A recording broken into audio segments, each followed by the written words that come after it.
Fia fai lo atu. Ia le tato o fa fia o le asoa i le key lovers. Ma le lato pese ia le sunga ia fa so tauloa rani ki ia ma le sunga ia tangi lima i lawa ki.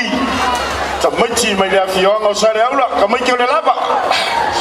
Fa kufunganga ma o le pule ia ma le la pese fa fia le nei fiafi. Ya, fatalava tu manu Samoa poto le fiafi. Fatalava tu fo iso sala ulong fayo na tatu fatasi le fiafi. Ya ila to mai mo mo wala ata. Ya, ole la ta fayo le mapese. Le pese dia. Te lo to sin sila la so fu ile fa ile fo le tamo lava screen pen. Ya, o mo fayo no ta ina le pese. Ya e tamo lava, ya usi la fa fama, ma sin sila le fiafi.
le langi ilo tau soifua maso mato wola vai e fa talo fa tuai feo yo le tala le lei pai sino le atunu o fa pepa anga masano le nei por kalame o lau pa lo tolo leo ilona vai nga se furwondo po inatu ile cookies pai da hapa isale lolonga tawuru ngai le motsele nei sala fai e peona ye le fa nga solonga lona lua o le ngaluenga race tala o le nei por kalame sa tu fa sia le WT media fai pa anga male official commission fai nga palota fa se male lango le sempor male TV tasi ma fai ona awina tu ona le anga le lei male lango mai ale Samoa Commercial Bank. O le foi ua mafuta mai le fale taalo numero tasi tone mato le fionga ya se montafa malolo limba vai pule o le so upo le ofisa o le komisio fainga palota talo fa se montafa ya aftaitele lava se unga mai vasa malo lava e amu ia o ngai ke ala mai kuki ngai foi ke so kai mai ia ngai foi e fale tele malo le kuki lete so kai mai ia sa o nei le timwani tone mato lea u te fesota ia tui foi ma e wala au mai ma wairi ta fesota inga ia ma le moto tangata o lo mātou mafuta i nei i lātou o lea whatoa hanga i mai e wha tino ia a lātou resitala i nei vai aso o lo toi o le tātou ngā luenga resitala o lo wha solo nei ale official commission wha ngā palota e whiwhia ai e whaafiro ia tu i le mai mua ma le whaafonga e asi o tātou a tunu ia ua whai foi o maua le awanoa e mafuta mai ai ile nei foi vaenga o tātou proklame o lau palota o lo leo. Ia au se tulanga foi e au na marino e tātou a tunu ia ole a sila ia i whanga solonga o tātou proklame i le whiwhineia se unga mai vasa. Le a whapeo na ave i se teimi muli mai ia i le saunoanga a le awhionga i le komisina ia le sunga le tupe na tano ese le whionga ia tu e whenolo po le whionga foi le whaasina ia le whionga ia tore a fōa.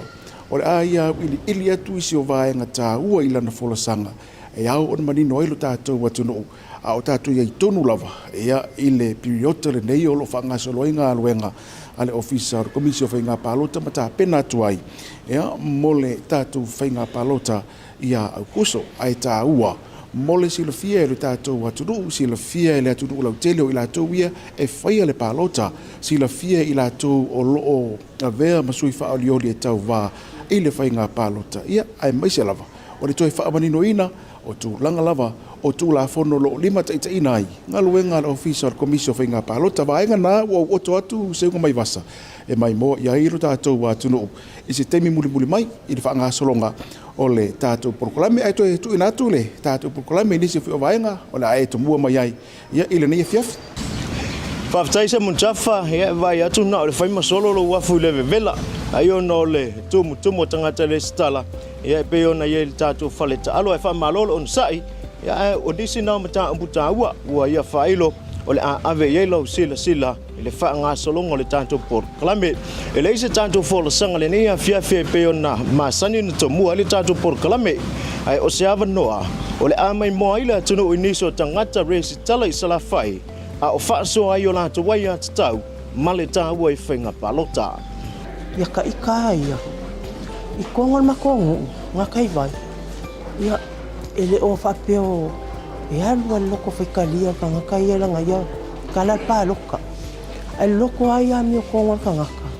a whai o whaaku se suian ngu o e lo le suian ngu o le kele o ngu bie iei le pule funga le ka fiofia i le ia kaua ai lo ka di ko ngunga ngā wa o fo in mako ngu langa o e kausia ngu o langa iaka langa i malosi ku la fonga i lo le mele ma fa ia i le kele o fioanga ma pa ilia ukole ia tau e se finta ma talanga ta ai te wa i malolo o le filinga o le mena meleri o le manui o le ai o le manui o le titiro ia ma le atu wa se lo filinga o ni to fai ti muli au ni e fai ti muli lo filinga pe fa se ia e tua i whaka ua lava le ai atitau le tangata i lona soifua ia o lana filifilinga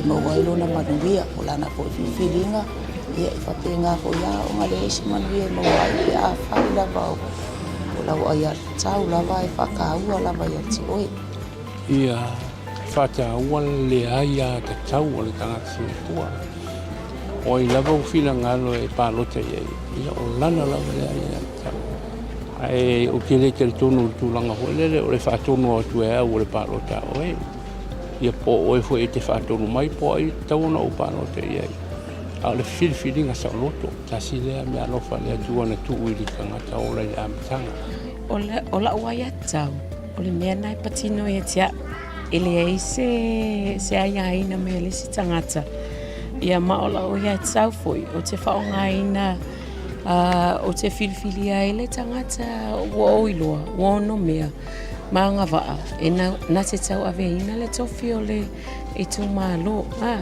O le tau o le ia tau o le tangata lawa ia i ai mese fo ipo au whaasui anu. Ina ima whai ona filifili le sui e loa e te tau ona avea le tōwhai le tu malo i ai mese fo io ni o mātou la mona. Ina ima whai ona lau silafia umai le malo ia mana onga o tangata tai tō tasi o malo. O le tāua lava o laua ia te tau ia o laua ia te tau e mawhaia ia ona whaaleo se mana onga o lo i tutono lo roto ina e mawhaia ona whaaleo atu mawea ma se vaenga e mawhaia foi ona aloa ia foi lo ia tangata i tutono le malo o Samoa. Ia taua ia. Tāua te lera o manatu e whaalea. Ona temne ua le moa se file mua le malo. Tele whiwawea inga e le ngata i lea. Tele whatua sina ua halu i tu. Mena le tāua ia ona a watu ni mato manatu. Ona mato o sui o lo whapena foi ona lango i la foi lea vaenga ma lea ngaluenga. Ola ua ia kaua o filifilinga o lo leo nga. O lo sao nga. Ia ua ia whaamakai kausi ai. O lo leo nga, lo sao nga. O la ua ia kau foli nga e whaailoa ia o lango. Ma la fili nga e ala whainga pāra. O wata tonunga o la ia tau. Ia e fili ai oe. O luto o lua. O la whanau. O le rumana i lea o laua ia tau. O le umonia tu vale la ia tau e whalo. O la whanau o wata e au na lumana.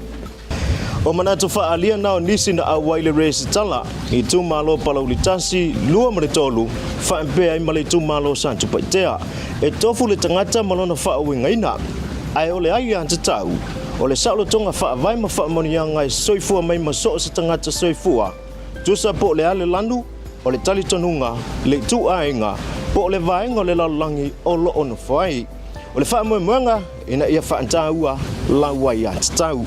O le a tātua ngai mo se tātua malo longa pupu o na toi taleu mai ai leo le tātua porkalame.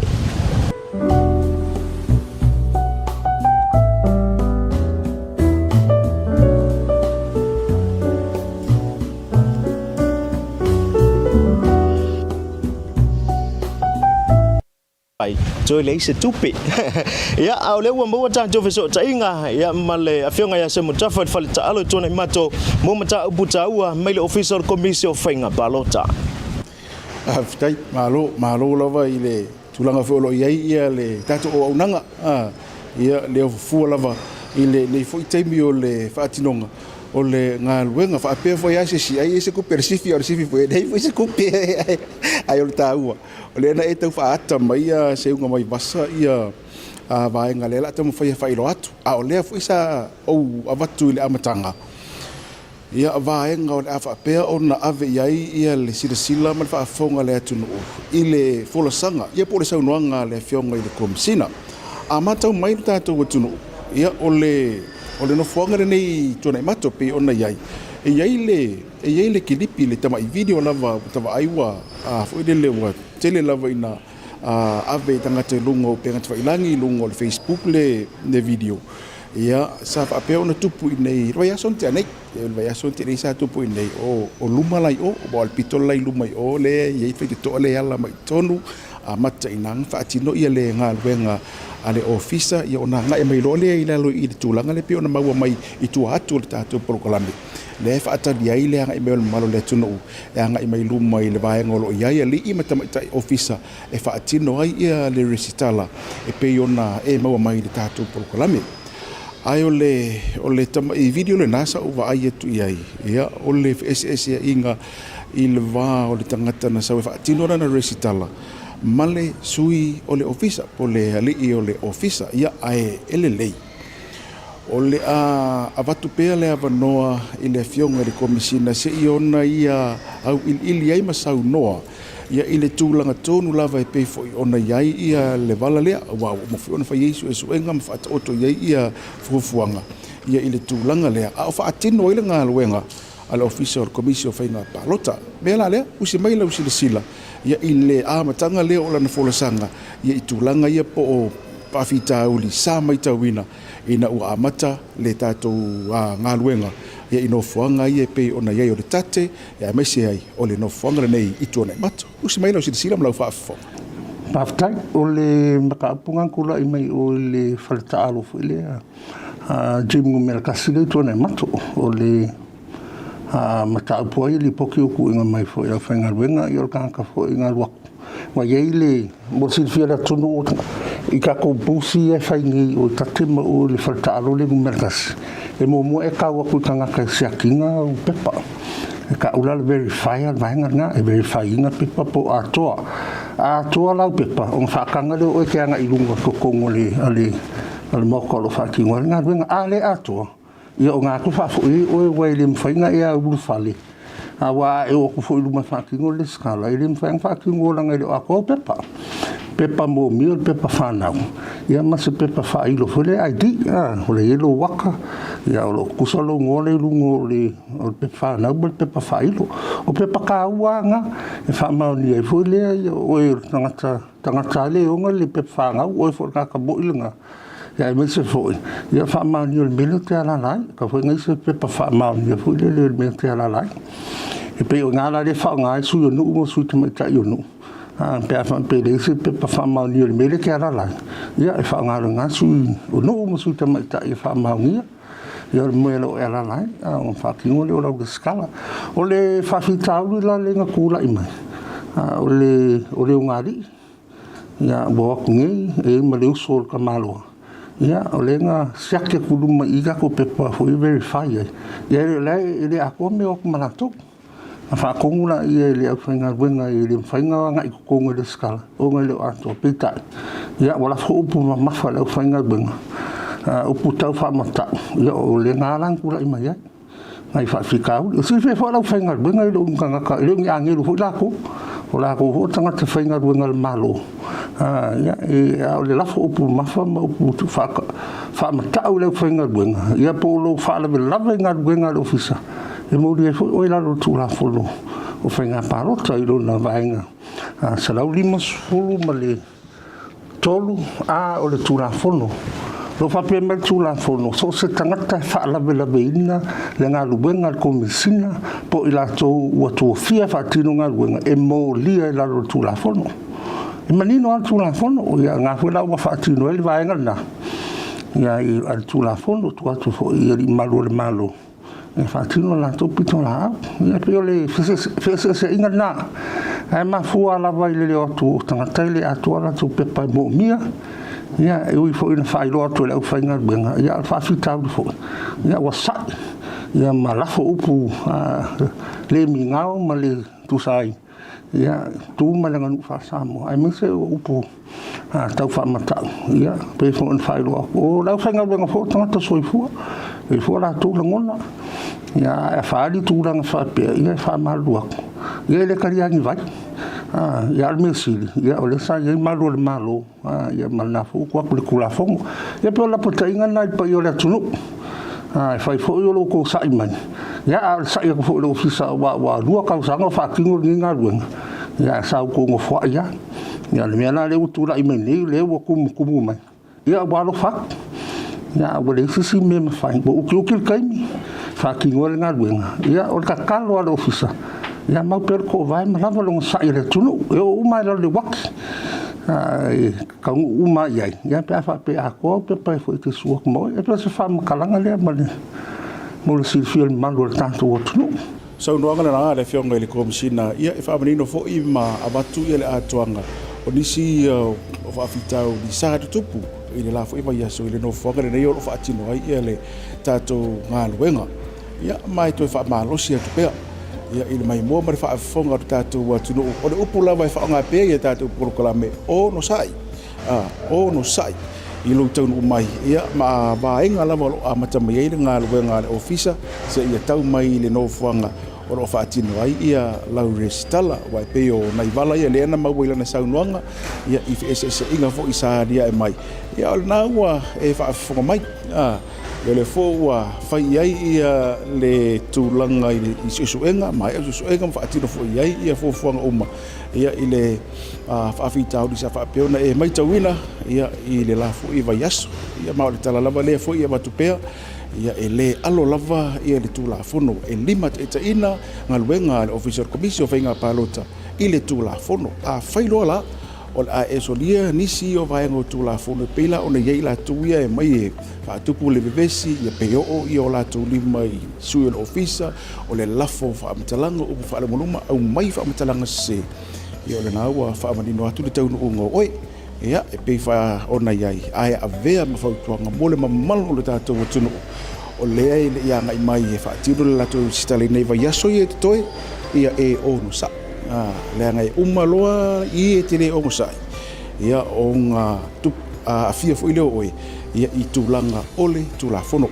le si vaenga tā ua lava e au ona sile e ru tātou tunu mana tu fule nau tele i sile fia o lo i lungo le i tūlau le ofisa ia le telo fa asili silanga ia o lo fa pia lava ona fa ilo toi te mialo ia le fui walo ia a wa o sine toi le fionga de komsina ia le fa anga solonga o le tūlanga le resitala o le aso tapuni ia le resitala ia o le aso e fa au waisu i tau vā tapuni ia le teimi e fa au waisu i tau vā nei wala ia e au na toi whaafonga ru tātou wa tunu ma e malamala mai ma e manino ai ma e sila fia ai taimi o aso sao ma le moni ma le whaamaoni e pei o le a folosia e le fionga i atu e whenolo Mora si fia pei o tātou wa tunu le nā wala tu whaasala ngalo fisa le nā batu das whareile raso o mawai taimi whaatulanga ina ta puni ai le skala ino kāku kāka paloka Mor silfia o le aso lua o Julai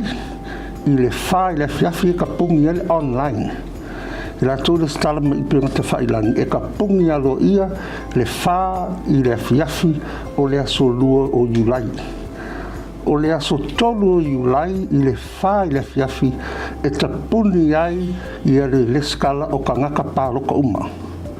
Lona winga e le koise e ka pungiro le wha o le aso tolu Julai ia o le mpanko i le skala skanga i lungo le lola paloka a o le aso wha o Julai i le wha i le fiafi e ka pungi alo i e loka kulola mai le wha i le fiafi o le aso tolu le ta pungi eili i le skala ka paloka o i umalaka ka ui ko kongu ka pungi whaikoa o umakaka o ko kongo le mau ka le whakingo ngā ruenga e wha a wala ko le skala se i mai ale nei o ngā ka pungi alo i leo ka koulola i le wha i la fiafi o le aso wha o Julai o las whalele e ka pungi alo i ka koulola whakingo ngā ruenga ro fisa i le siakingo ka koulola mo le lua vai aso koe ko suuma le ofisa e verify koe siaki uma wha maunga kakai ko kasi aua nge yes ka ngaka whaalua o ngā iei longa swafa i lunga ka koulola paroka ia pe o ngā luenga ngā e lua vai aso whaakingo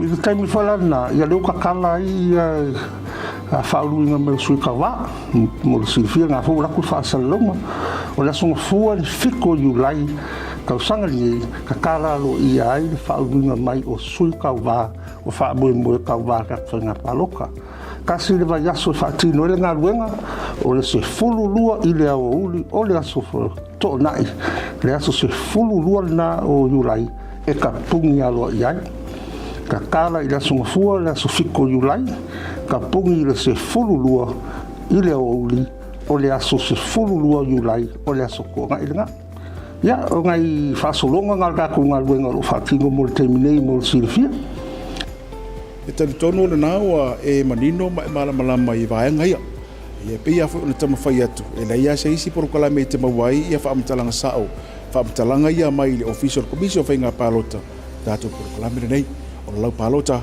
o lo leo o le tulanga e au pe foi ona to e manino ai lo tato o tuno i vaenga ia la to e fa manino atu ia o le tulanga o vaenga o le samuri mawina ia pe ona i fa fitau le sa fa manino atu te mo sola ai ina ua ave tua ia le ngaluenga le nei e le olo i ele tate i songi o i nei tona i mato le nofuanga le nei ia fa pe fo ia le no fonga i savai le fa Samoa le tanga luenga tina tama ita i savai le ua fa tiro fo le luenga mo savai o fa fita uli po to o fa pe o na ali e mai mamuli mawina ia ele ofisa le fo ila ua ave fa fita uli e mai ia fa tino fo ia suenga ia ale vaenga fo yo tula fono ia suenga ma fa vai ale ofisa ia tu ina tu fo ile le mtanga luenga le fa bo wai ia le pitola au fo ia malo le malo la to wia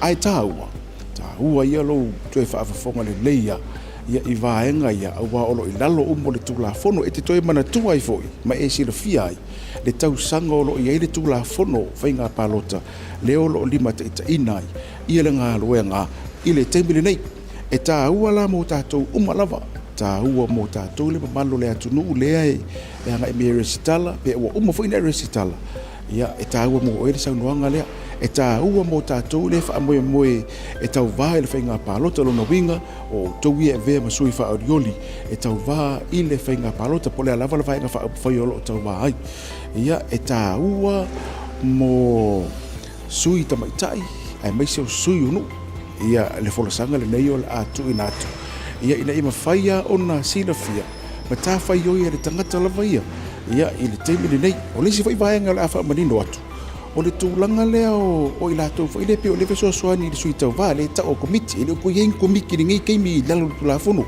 ai o lona pi o lea lava mai tau wina le teimini nei o lea lava i lātou le o mai ma pi e tū lei mai i lātou o mai e restal valalaia le o le atu e wha manino atu e le fionga i le komisina male Tautua male le lei o le tū la fono a lua afe se furu iwa leo lo lima te inai ngā luenga ale ofisa o komisio whainga palota. Ai usa mai whaafo. Whaftai, o le tūla whono mōr silfia, ka pungi loka ko lola o le mwhaingo e le skala skangaka. Ia, o la tū uma i lalo o tūla whono e le i le skala, ia, o whaasalanga e lua afe tāra, o afe whaatino ai. Whaatino pe a mai alka ko whainga paloka. I lalo o tūla whono, e se fulu lua masina, mai le aso le mai e whainga palota, e whaatino ai le tū ina tō sala, o i la tū e le i le stala mai ka kulo le paloka.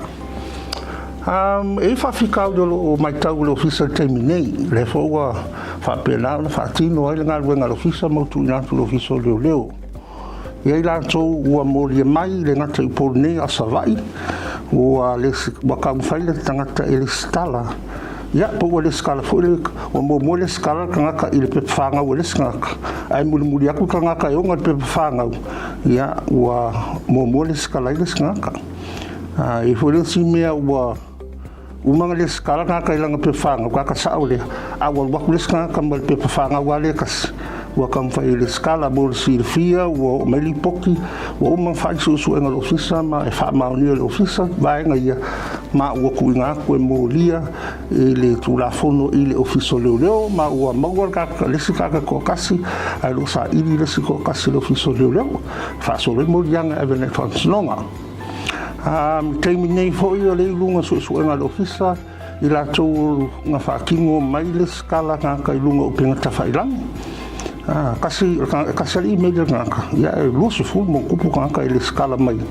i le email ngaka kasi o sosoli tūlafono na mea i le penga tawhailangi o lo avako le amongoa ia ngā avako amola tō fu i le o le whafo ngā lulu o le whafo ma Samoa ia le futa tala le mano i tangata Samoa i nei o lo ngā lulu e mawhaing whaakingo mai ala ko le skala i lunga o penga tawhailangi o le tūlafono e le skala o ia oe i le mawhai o le whaatanga i na fua le whaatino mai o sisi tangata o se sui o se komiti ia po se sui whai pule foi o nei whaatino sol tūra whono whapea o le ala usa whai sai li linga o fisa ma ua e o mautinoa o le atu ina tufo ina mta au pule whaamisinonga ia e moria i kusai mai sol ngā tūra whono ua whapena whoi whao mai ma mai tawina foi o fisa ia komiti o la tu la o mai tangata i no fuanga i lo whaatino e kako ngā ruenga o le stala mo le silafia o le soli tu la fono na i lalo tu la fono whainga palota i lona vaenga iwa fitu o lo ai ia tu langa ia o le whato sina le mel nao i le ai lava se mafu anga te tau. E lei fona anga ini komiti, po ni sui tau wā. Po sesilanga. E la mai fo tangata mai le stala. E a whiwhio mai lama le mamalu le tunu. Sui le au whai pārota. E a mai lama lato e whai ala po le skala. E whapena fo i la sol pāloka. E whaasa i lalo tu la fono. O nganga i fua e la me kangaka. E o mai lama tangata i whale pārota e whaatino. E fo i lato pālota. I a peo nei whawhitau ia. Ua mai tauina e le ofisa nei, ma ua ngai oi fo le ofisa tu ina atu, i le ofisa o leo, ia mauria i lato lo whaatino ia vaenga. Lo iai fo i le whaanoanga le ofisa i nisi fo suyo, nuu ma suyo tamaitai o nuu. Ono morianga ia, mauria i tangata ia, sifia fo i o le whaamao ni o suyo, nuu ma suyo tamaitai o nuu. E mauria fo i le suyo, nuu ma suyo tamaitai o nuu, i le tautua pe pelo, i luma whaamisinonga. Ia me se luma o ngā ruenga teimi le whaatino ai. Pei fo ngā sira fia teimi whaatino i le skala ma awai sui o nuu ma sui tamaitai o nuu e whaamao ni o tangata i o lato nuu ma fionga. E mo mua whaatau tonga. O na saini la i o pepa o le tūra whono na. O lo iei whai au rape o le mea. O le tūra whono. Le whaamao ni.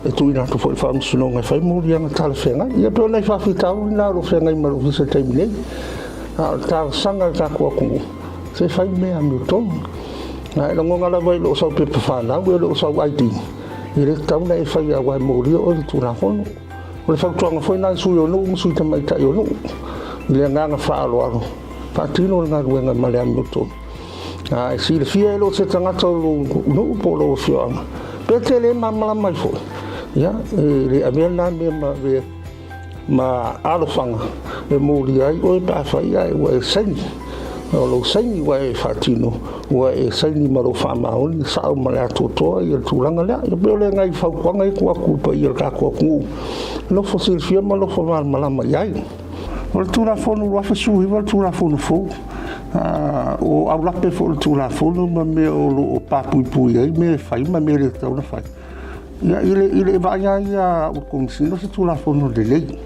lei mo le sui tau va ansa la nga me tu la fono ele ia ma se me fai o me o ma me o molinga foi ai tu malo ia fa pena foi o tanga ta foi de tau va me fa pena e menino al tu la fono e fa tu fa tino pe uma fa nga paroka fa qua fa tino va ia o le tūra whono ia le menino o le tūra whono.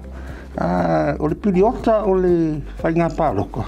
E amata me le teimi na whaalako, o le whaasala launga le ofisa le komisina o whainga pārota. O le aso sukasi o JUN. Ngā lapo le whaasala launga. Ia o me ia la tutupu o le aso le whainga pāroka. Menino o le tūra whono. E ka ula le pirioka ngā. O le pirioka o le whainga pāroka. Ia po le whaapeltani, election period. E whaasa so se mea. Sa le lau mai fōka ngaka i le skala, sa ngi mea ai, sa ngi tupe, ia sa ngi whaakousinga hui, a maguia, e whaasa. Ia ula ia i le tupe nei no tūra whono. E le lei mo suita wha, ai le lei fo i mo mamalu fo o le au paroka.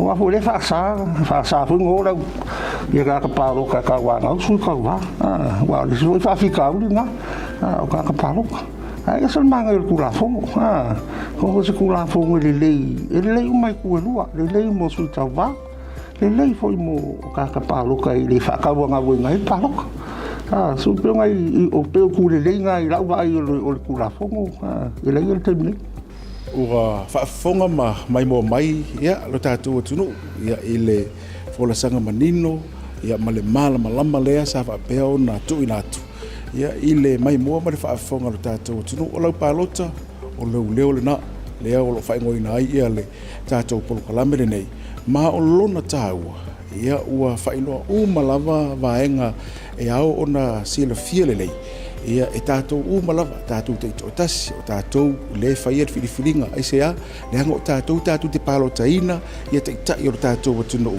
mo le isi 5 tausanga, ia tāua fo'i, ia mo tātou ia sui ta mai tai, ia ma sui onu, ia i le tau fo'i tautinonga ma le tau tautonga le whaatino au tua ngai mai e whaatino ranga luenga o le tau fisosoani le ofisa a whawhitai le fo'i au nanga o le fo'i vala lo tatonga lue whaatasi ai sui ta mai tai ma sui ono ono lo tau fisosoani mai e tau whaafengo fie ma whaamaonia mai le ofisa o le tangata lea o le tangata tonu o le tau awhioanga ia ina e mawhai lava ona maua tonu rona suafa i lungo le lola ia ale awhioanga ma le itu malo ai ua iai vaenga ua ria e mai o tau le whaamaoni fo i sui ta mai tai ia ma sui ono i le whaatinonga o le tau ngā luenga lene sau noa le whionga le komisina ia i le tūlanga malava ia pe fo i ona ia i le tau ngā luenga ma nai to te awhia i lalo o le tūla fono ia ai nauna whaamana tuatu tūlanga ia tātou fo i la ia komiti ia nauna uto e wha satua lua atu le sau noanga le komisina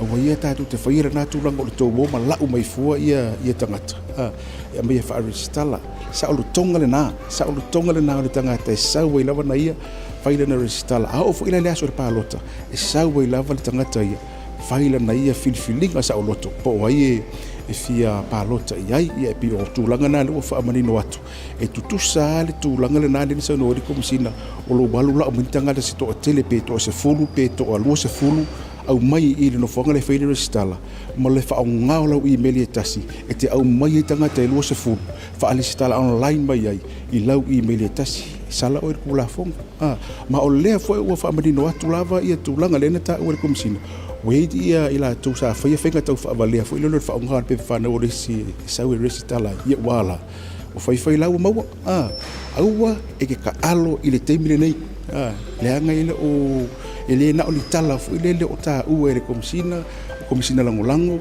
ia me se fo o tai o le official nei ne uto fa apia se ngo fa makalanga le wali i ngai fa fe ka ko aua lava le wa mata ona fa atino lava le malu si anga o le tula fono ina ia mawhaia ona e silofia e te whaatamala loa, pe te sasi loa, pe te pepelo loa, pe te tau whaavalea loa. Lima i tua tā ua, le anga wa e soli, ia te tula whono aimte i loa e, a vea fo ia le avanoa lea. Ia e whai loa i fo i le mamalo si o tātou turu, i la tofu o le sauni i le whainga pālota. Ia, ina i o tātou to file mu, fili le lei, fili malipoto. Pālota fo i malipoto, pālota male alofa. Al ne vai ngona tātou proklame se ngai basa, ia te wai whaafonga mai no uto ia utaluina lava. O le sau noanga mahatanga o fie ale fionga i le komisina, ia o mai mua fo i tātou wātunu. E pa ia maurunga o tātou wātunu, o le fo i se whaafonga mai, ia i le folasanga ma le sau noanga le fionga o komisina i le nei fo i ia vaenga o le tātou proklame. Ia, i mātou te asuatu vai malu upoenga i lau whaafonga ma lau mai mua mai. A o le tā ua o le vala lea, ia e ilo hai, o lea e ngalulue, ia le ofisa, i lalo o le tūlafono ma e whaatino lau fo i au lapi o le tūlafono ia ina i mawhai ona e sila fiai vaenga ia apai fo le asa whamatalanga ua ma mawhatu i lau whaafonga ma lau mai mua mai ia ma mawha ma tā ua i lau whina ngalo vaenga o lau tamu whaatuai ia le ofisa ia o se whamatalanga na i le folasanga sa o manatu se unga mai vasa e avi ele sila alu tātou atunu e whaafitai la tu e tu inatu i le nai tu o le motu Whaafitai se mung tafa e le o se tala vane i le sau nuanga le fionga komisina e tā ua leo se ta ia le tūla fono mai e le isesi e mawhai o na sao mai le tūla fono au a fwoi tātou te nau te le leia ai mai mawai le penga ai wha malole o na sai ma le wha toa le o whai ngā ruenga e le whai ngō whiere ngā ruenga o lo whenga iai wha pēi ma wha whita auli a o wha ngā solo ai tātou ngā ruenga res tala tātou a ngai atu e se tātou malolo ngā tue taliu mai o na mai moa leo so tātou tunu le vanga whai u o le tātou Port Kalame.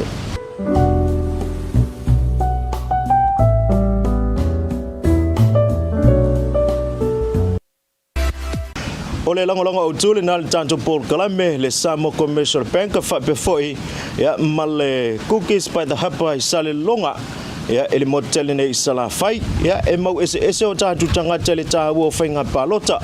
Au leo le a e mai moa mai ia le nei a fiafi, e nisi o whina ngalo whaalia mai le motele i sala fai. O le tāua o le whainga pālota, o la alo tuil tātou o tunu.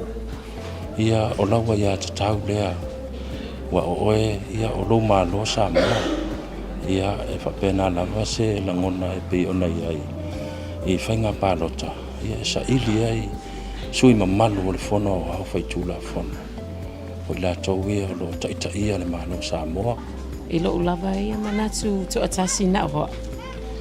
O le Tautua le whainga palota. Pea se awala le e whaaleo atu ai ia le langona o nofo ma taita. O se tangata nu o Samoa. O le Tautua le whainga palota o lau whiriwhiringa. Lau wai a te tau. E ao ia ma ave so leo. I ave fo i o mlangona i le. I te tono le whainga mai. O le le o lau whiriwhiringa. I lau sui. I o nga fo le asao i lau leo i tono le whainga malo. Ia ole kahua le whainga palota. Pela wanga mole maui. Whai se sao, whai se leo. E mako mga onga, malketa kanga kolingo, o malo, o I kongo ala awala kuai. Kei loe ke le se kaua o le paloka I le aku le nga kai whaale lea ia tatau tangata. Ia ai mese o le human rights o tanga kai mwhai nga a whalingo. Nga whaale mea le mga awai wao ke loe skanga ka peo vai nga le e whaale fo ia lako mga onga fo e kaunga whakaunga inga lako. O le whainga palota fo'i. O se avanua le leilea o te langolango ina I se sui ua o iloa ma o mauti noa o lo anga vaa. E avea ma se taitai te tonu se afio anga ma se itu malo. O le winga mbungi a le upu paloka. Po fea o iei le finga ngalo le ku.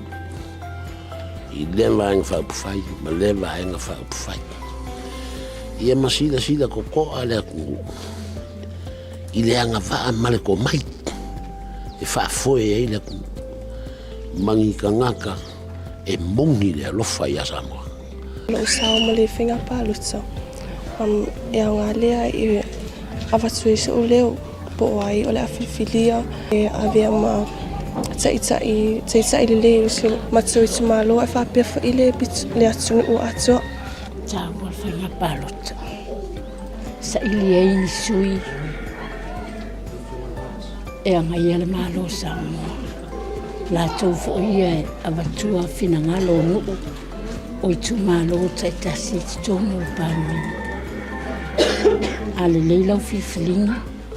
O le lei fo I nā le sui o le tu malo le atawa veina lu.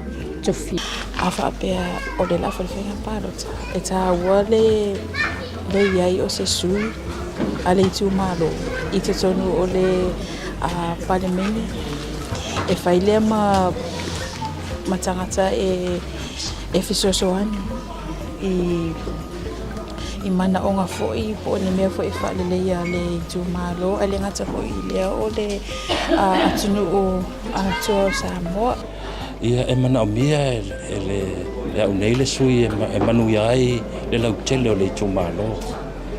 O se sui fo'i a ngā waa, ia o se sui fo'i e iaila nganga o le alofu ai le tu malo. Ina ia whaasafua mai ai ia tamao ainga o le atunu. Ina ia manuia ai le tumalo I ona tūlanga o na wao. O lau whiriwhiringa lea. Ke whiriwhiri a maka mai lo kuri vai lea kua e ala mai ei lea nganga o lea kua. E ke whiriwhiri ai. Kai o le ka kua kumu. La ko ki kausia Samoa le while mo. Ia male lofa. Whamaoni. Male aniko. Ia o Tautua nei nel palto. Ia o Tautua no se tangata foi le whamon moe e alu e watu se whanoma o se tō whafoi me se whautanga a te malunua me se o le tumalo. O Tautua le palto te tātua awa se ngā manu ia mo tātou e ngā malo Pona fia lava o ia o ta o toa le manu ia mo la tunu. O lo wa ia lo mo lo ma fo e le fa mo nga le fa nga palo. Ia mo se mana yo ano fa na ia me se le tamata atunu ato. O le lo ka ika nga ngo ka nga le fa pe a palo ka e se so yo le mo le wa mo se le yo se a inga ko kas mo le lau ke le o le ofio anga a ko ai me se o whanga o le ngu o le lalo wau. Ia wa le lumanga I leo ngu maa inga mai ka le si. Mahalo me kumu. O lau etis. O lau lofa le ilo nuu.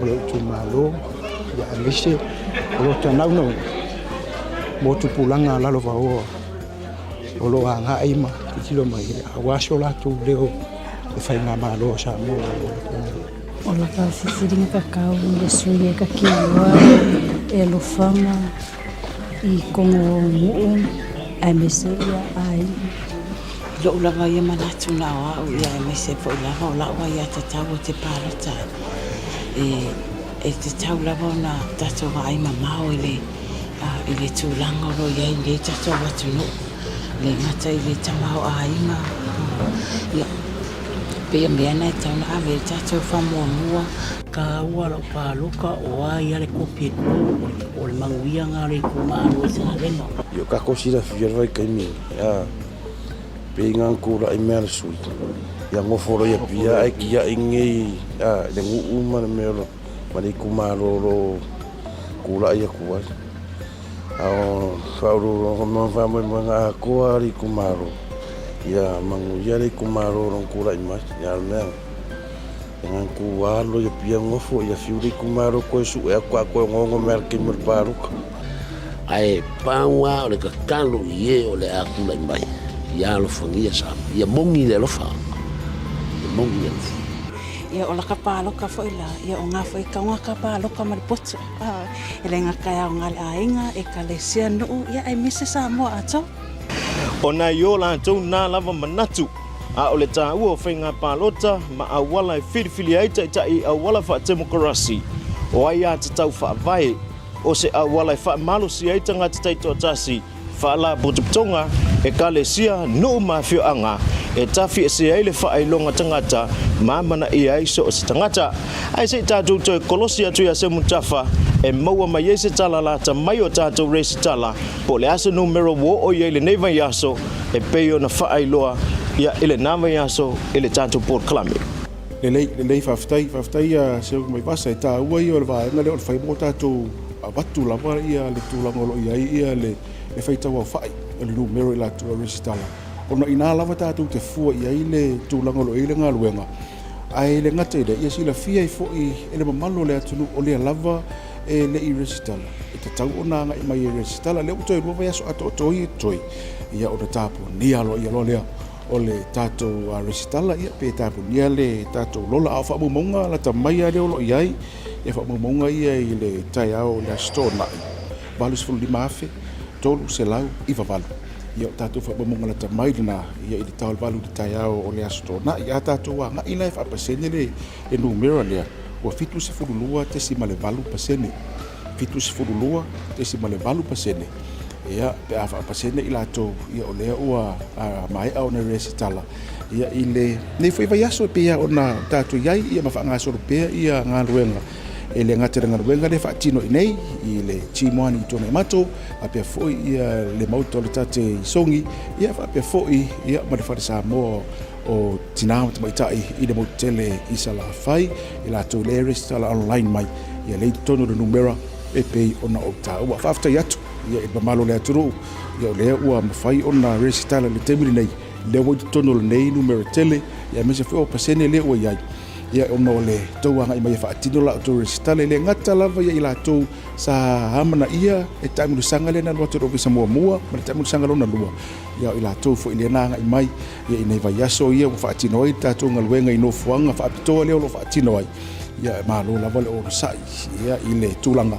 o lo ona sa ile lainga o lo ona sa te nofu o lo ona sa te tu o lo ona sa ile la ia po le tibo fo ai fa vitai ia le malu ia no foanga ia fa te no ia tatou recital ia ele o lo alo fia mai tatou mai le la ia ma le timu al mesidin taua o le o mai a ona e recital ina o lo nofu ma e saudi e fai lau palota ia ole atuanga na se mai pasa mai mo mai o tatou o tunu ia ile tauroina ia o se vaenga foi o tu ina tu nei ia mai le official committee o fainga palota to tu ina tu tatou proclame fa aftai tele ia mo matu no fa se mo tafa mo le foi fa malo ia ila to mai ona restala ia maule si uile na le tatou proclame lona vaenga se fulu mo le ono mo le foi fa malo i tu malo sa fanga solo ile nga restala e pei ona iai le nā vai aso.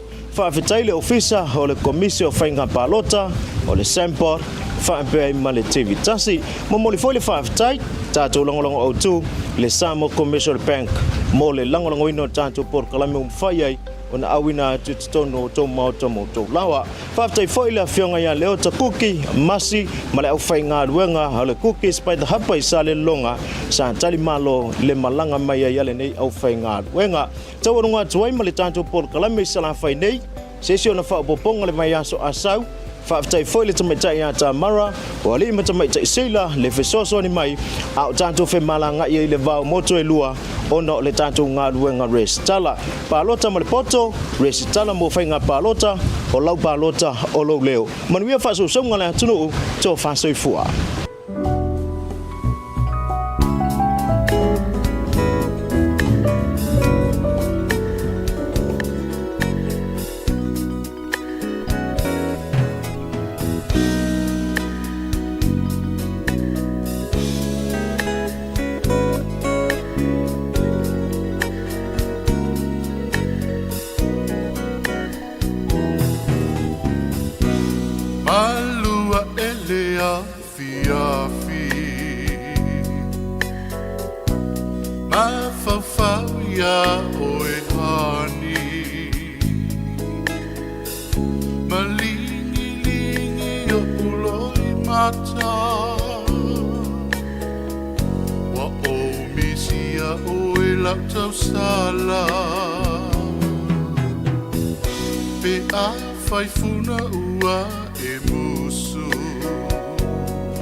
Vai malu ai si a fatu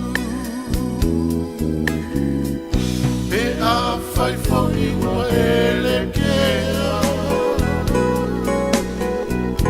ile na mela mana mea ai so we wanna paula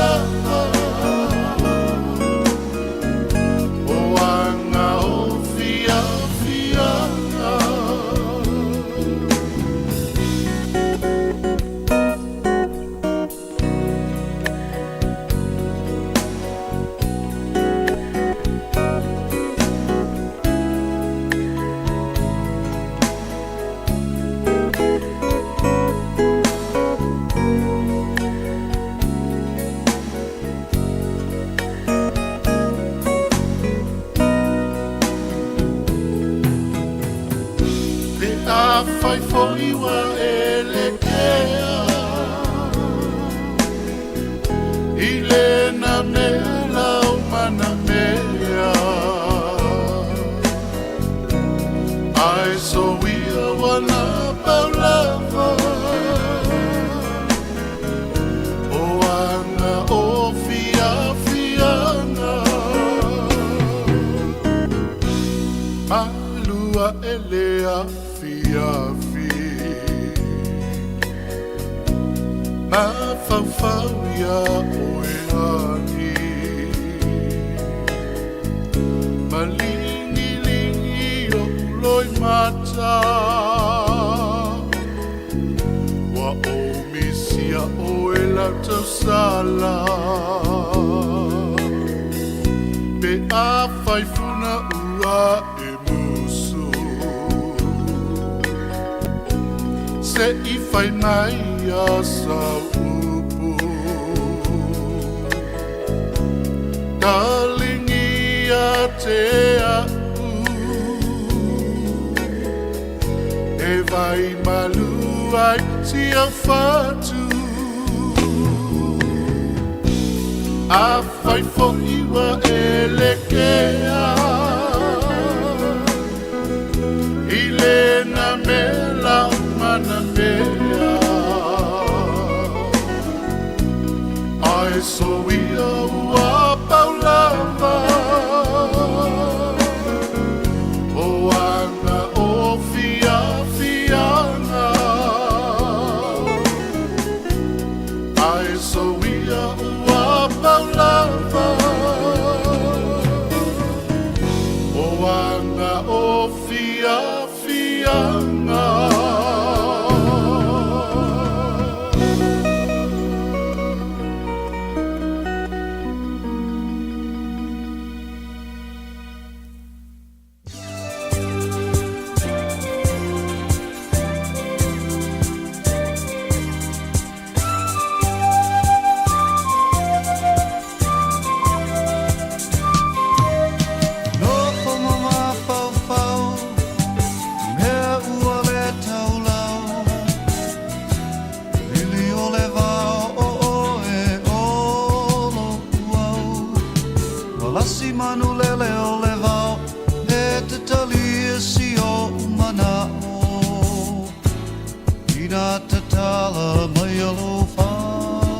tau sala a whai wa e musu sau se I whai mai o ngoi tino le masia e whina ngalo tau sala ata upu I whai mana o sele manava e lele ma le ata mai ai whai pēr ia tali tau ane ai o whaiva o tamali I ole whetalai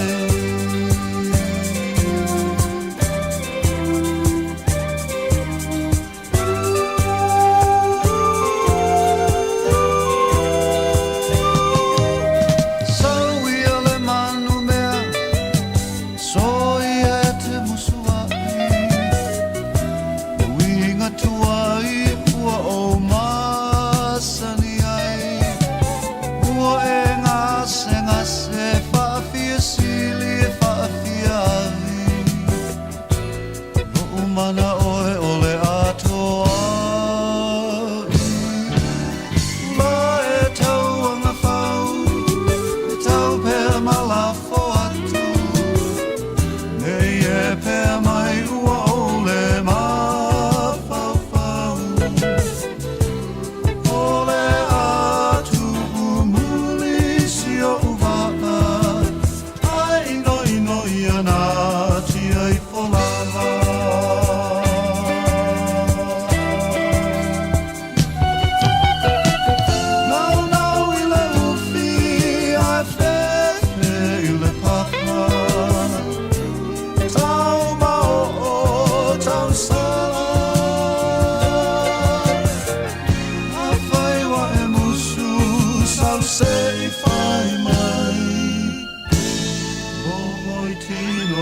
Masiasi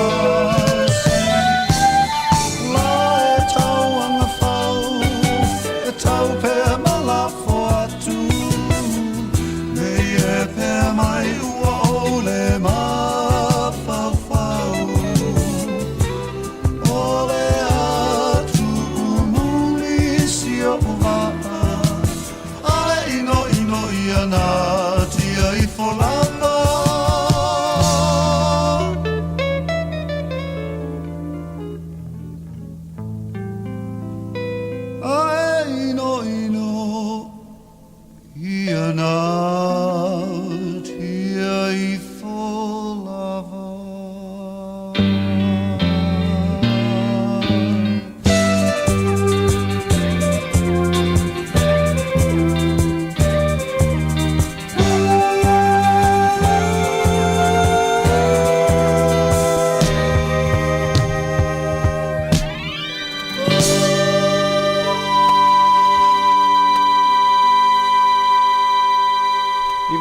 te ele tu lai tolu le teimi o le fiafi la songo fula mtango neva yaso e lona aso lusi fulma le tolu nel masino Juni ia watu e tasi le yaso le wha mai eina lea ia o le nei fo I masina e le mai te watu ia nei ova lai titi le yaso a wha mai eina fo I leo nei masina la tau ia ai tato savalia leisi masina fo le la sanga o le nei tau sanga duafi lusi fulma le lima o te whaatara whatu le tātua tunu o te manatu ia ua o le ua mo I lātou sa mawhau mo le awa noe mai mo ma whaafonga ma mai te wina pe mori mo wina foi ia le update mai le tātou ofisa o le komisio whinga pālota ia le whaanga so longa le restala ua iai le teimile neiro nā whainga e whapea foi ia ma vaenga o lo whaanga solo matula fono to e whaamanatu o nisi o whaafitau ia le ua mai o na folatu ma whaedo atu lo tātou tino mo le sila fia e tā ua tele lava ia vaenga nei tu inatu le tātou tautua I Samoa. Ina isi la fia o fea le la asanga o fea la uo o iai o a mea tu tupu alu I tau o a fo I vaenga whaingo fia ma malama lama. Ia malama lama le lei ia le whaanga solonga ia awane to e pongi sāpea ne nefu tātou ia mawhasiringia ni sio teimi.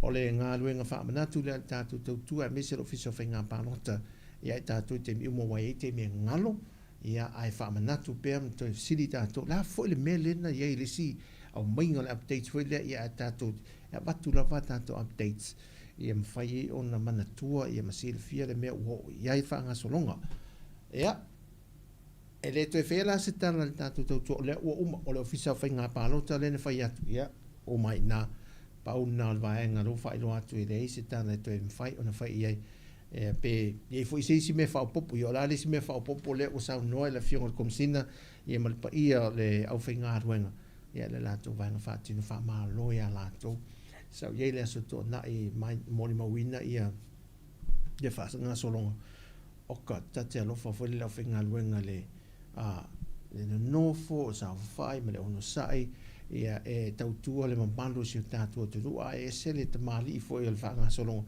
au mai tau lo whinga runga i tuana mato fa pena fo i le tate te tilo mal te toa ia e toa lava le whanau i o som to wha whine o lo ngā rue i le wha ngā solonga mi se fai malo le malo le tau mwhainga le pui puinga ma le wha ngā solonga le malo le tātua tenu ave lava le wha malo nei le tātua tenu fai le a mese tina amata mama tutua le ono sai oisi o le nofo ia lei tau turim wha tele pasi a wai to yo le pasi ia au fa te di chali me foi ma pasi la to ia e ono sa me o le o atu le ia nisi o la na pase se le i tu tonu le fa mai atu ia la to restala fa ma lo bonga ru fa te si uma ia tangata uma ia mo le to mo fainga ina i mfaia ia ono so uma le restala tatu tunu ma lo fo ta poi mai ia te to lo ma o mai pen te fa langi sa mo poto si o tātou ainga tu ma whaaftai tā puai, a tai whole te talo, ia ma whaamanatu mai pēr nei. Se whese o tala whaapea, o se mea tā ua tele, mai nei a tele ia te au ia whaapea. Kou, o la lava le vaenga le ua ielo whaatua tuanga, ia malo tali tanunga, mawele manuia o lo tu malo, ia mai al whaamalosi me lua le tātou tautua whailele mai sa o la vai la mai sa o la vai la fa mahalo si foi le fa pe fo le lango le va en fa fai nei o tatu ai wo sa mo uma o va en fa fai le o sa mo uma ia o lo tatu tu mai le tu so mai e fili mai el finga malo te ia si o le si o tatu tu no le si lima tu sanga ia ta fa pela ia go fast ia go blue, yeah, go sap, o la lava. Well, that's nice. Me o tatuana, me ana tatu e taua, fa malosi, fa lo tele, ia ma fa, wale pe o le promote lau, o le na ia se tatu vaenga fa o fai, ina ia tu atu ia o le tua le filinga, ia mai o tatu tangata man palota, ai o tatu maftanga fale ainga, o le mela nai tu maua e fa avau. E le te tauna sui e fua o me porque kia o aingo me fa vau a tu lola le ainga tele io sa mo tasi ato malava tato ele mo le tu fa na wa le tu tasi fa ta lo fa te ai lato u mai o ma ma fa mai se tato ainga ia vai ai ono fa ta lo fatu ile nei fiafi a se ia Chris fa ta lo fatu ia Chris o levan ma fa mai Chris mai mo tu Chris ia el tato poka la mero updates me le office of inga palo ta fa te tele ta poi e fa malo fa malo si le va fa fai ia fa a me se foi a lo sina fa tal fa lo sina ma nei foi fo tuanga le na ia lo sina o e fai samo uma o i restala fa mole o restala fa te le tato te lango fa te silava o mautinoa fa tal fa tu ia kalala oi pe le foto e vala va ai ale mafta mai kalala tala fa kalala ia mai na to ia papali sina leo na to o mo le mfenta o swa fa le mafta mai ia ma lo mafuta mai foi lungo pento fa langi nei te mel te tua si fo lo mo ia tau tai atu le tu e fo fango te to le aso me ia lave ena fa wi foi e fo o mo nei vai aso a mata o le aso sa foi ia initial malu tanto te do ia olo o mafuta mai Hawaii Amerika fa pena foi ia le motu i sai motu i tutuila ia nei musika ia mo tātou le fiafia o ngai atu le wha mai ei no ngā ruenga o le nei ia so a mata ia mai wha ai unga fo le weekend inisio tātou aing ia tunu mamau ia le musika o le fiafia mo tātou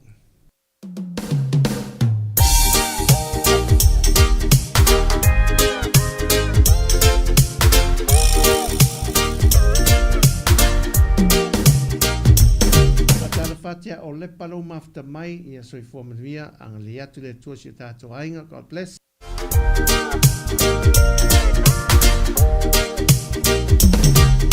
Na ia ne ile tala fatai e sa ili o e la anga siliga tali se ua o le mawalava sa ili ane ile atu maunga po o lai o le rostu tasi ta ilo ai olo tolo toi ife tu o le langi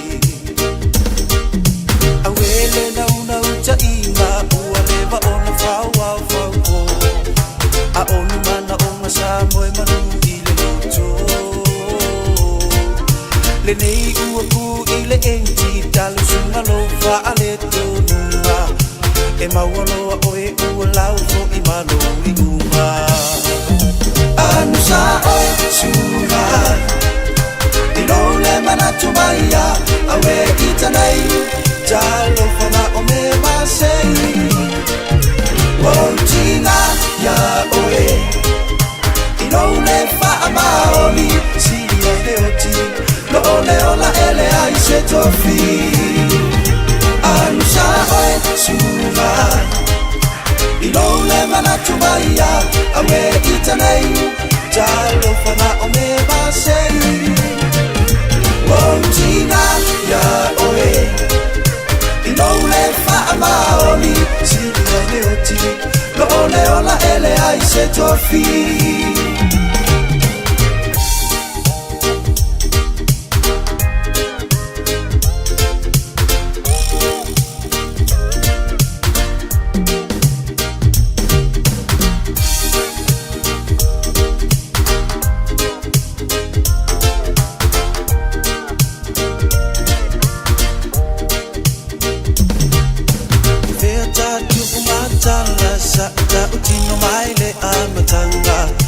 ele I fai ngofi e lo usupo ia o le vasa wala walunga I lauva ai lo mana tu fa atau va ia ita sina fa asili to folava e tatali to ruina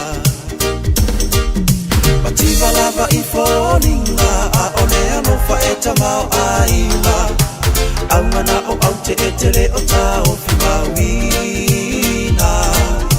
te umalu la lele ine I avea o se mea fa atosina aua ente Ia malolo mafta mai I au se talia. Ia, God bless. Sura ilo le manatu maia awe itanai jalo fana o me masei Wontinga ya oe ilo le fa amaoli si le oti lo ole ola ele ai se tofi anusa oe sura ilo le manatu maia awe itanai jalo fana o me basei Wontinga ya oe ilo le fa amaoli si le oti lo ole ola ele ai se tofi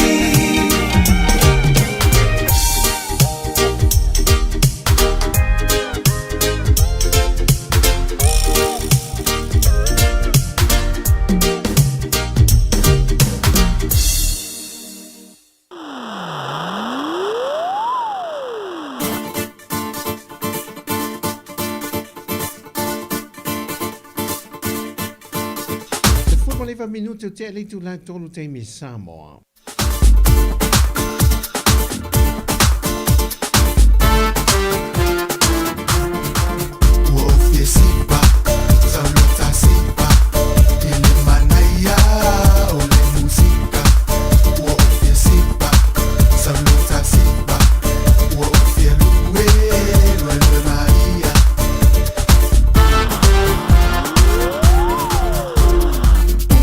Pasia, Nancy Valena.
o le aso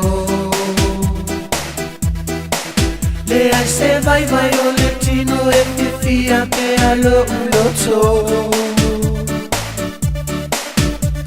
wala foia tawa mafai o na ulia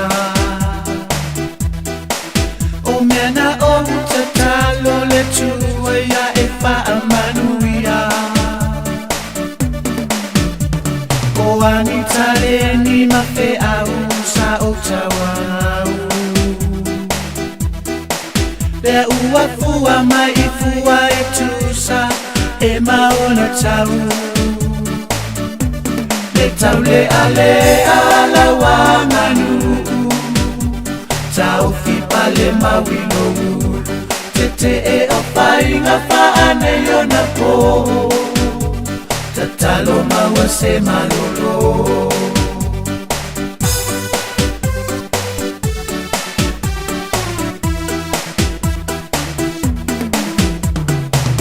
se fia mata o sitina ta pena mea uma a o fea o ia ilo utama wale mafai se upuna o loi mata o le fifia wamanui a tatalo na fina wile tele o aso Ona leo tauangani a fea lufani Poto sia ufana uotu ole afi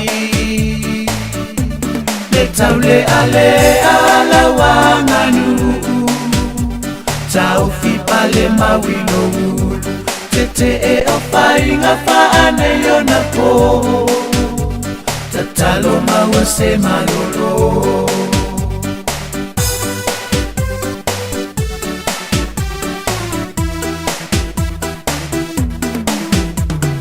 Fanu mai tea e o umatua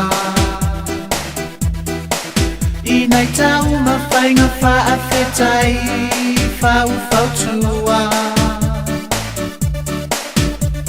Wa ela asia tinga ole nei o lama Susulo tino ile sau o whamanuianga Ai ole tangi ale pumate ia e matala Le aso e sau peo le ngai le loa e se tangata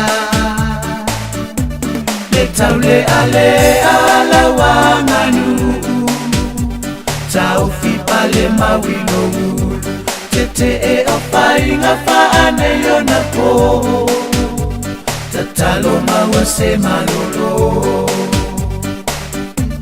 Le taule ale ala wanganu Tau fi pale mawino Tete e opainga faane yona po Tatalo mawa se malolo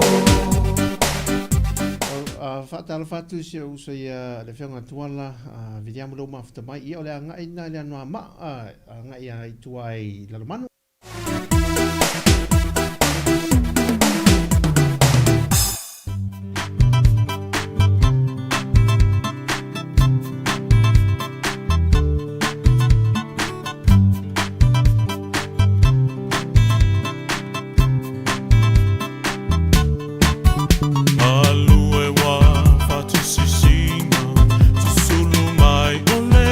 Masina, mana tua is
fia firmana vo ngaluenga le teimi Samoa ina o tos le 2 minute o te Electoral line tolu. Lava o seia e taafa asila ile moana Ua pei o se maata ua ilunga le whanua Ua whai le amata I ala I le pungi tau le ala Le whainga tau le alofa ua mawhana whana Ai banga o le nei lalolangi ua tai ai Tuia ai o uku matali ua o whewhe ai Tinea ia le tua nai Ina nei whanuai A ua nau le langi le alo o sila mai Le sa o lo tonga Ua whai nei ma o upolonga Ua pei o se tawai o umawhauwhaunga Tingana mama o le ala Ai o te tū maulava Le aso tonu a whasinu le mole sele selenga Le sa o lo tonga La upele le mo I taua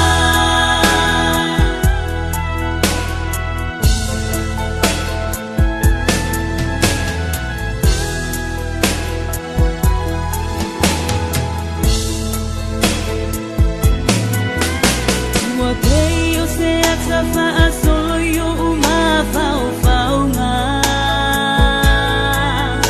O ai e ua tonu masili I le nei o langa Se itali I lo whanonga Na luai o langona Ta upele se vai malu I lo nei ngā lala Le sa o lo tonga Ua whai nei ma o upolonga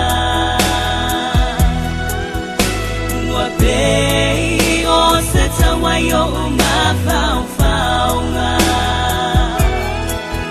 Tingana mama o le ala Ai o te tū maulava Le aso tonu a whasinu le mole sele selenga Le sa o lo tonga La upele le mo I taua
whamauta ma musika le fiafi.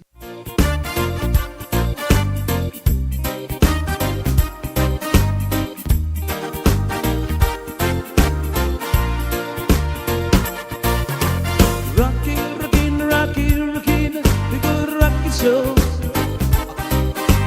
Ready to rock. We are rockin', Sayonara Eco. Ready to rock. Come on, sing, go, you rise.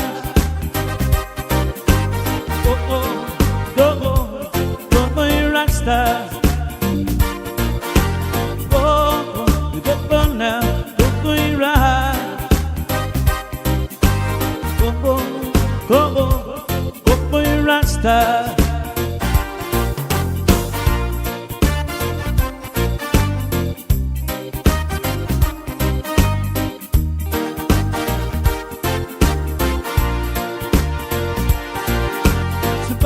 Somebody walking down across the street,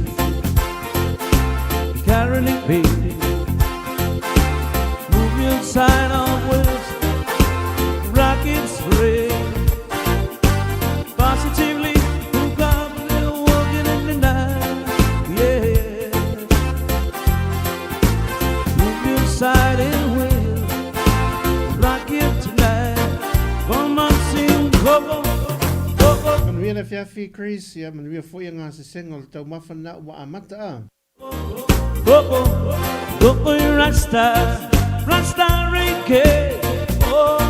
The go now, go, you ride.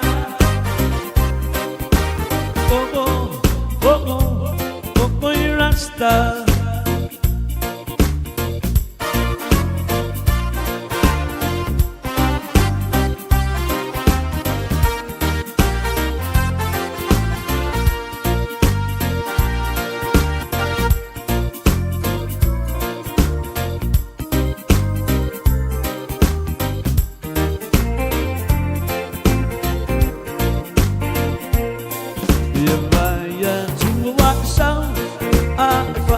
Sit in my bill. If I tell you if I tell you say yes, sir. Malo ainga, la tapele awane fangaloita. Moi lipo, moi mitio folima. The look by a toe and malo fa moi. To be without fat on wall. Oh, yeah. But be I. Tao le tantino a tu be ti finga me na le sia ma lo ma. Come on, sing, go, we rise. Go, we rock star. Go now, we rise. Go. Rasta.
O te whiwhi whatalwhati a suru lau mawhita mai, whaamaro mai, alo whātu isi o tātou ainga, manuia lau fōwhanga o whenga i le nei asunga fua, ia pole asu sā fo i le tupito.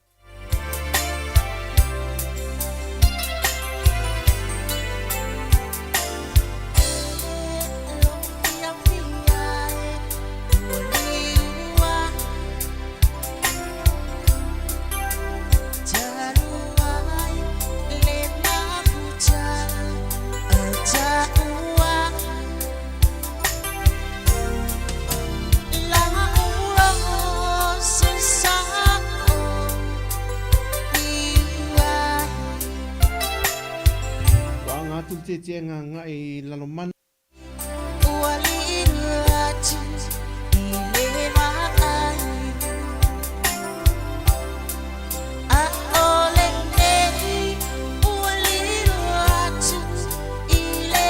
Tala fatu foi a tipi whao ngare reu mafta mai.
Fat foi Daniel fale actua lo mafta mai allora vauso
Alafa Filippo, ma allora non sa ne fiafi e messe a letti lu mafto mai a letti fa poi.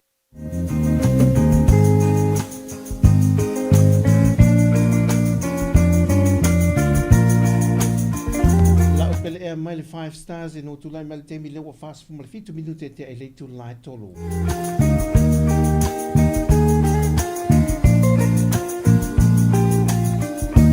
Oi la upele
Pipi, what all is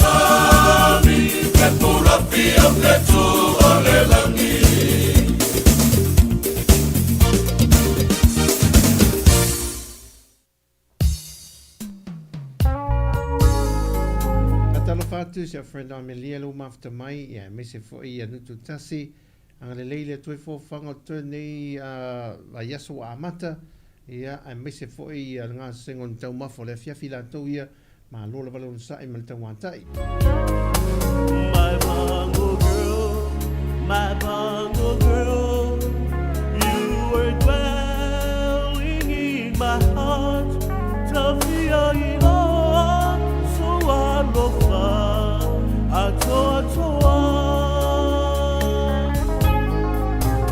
may I say tafa atofa ona olo popole ilo ainga ne yo tafea funga ia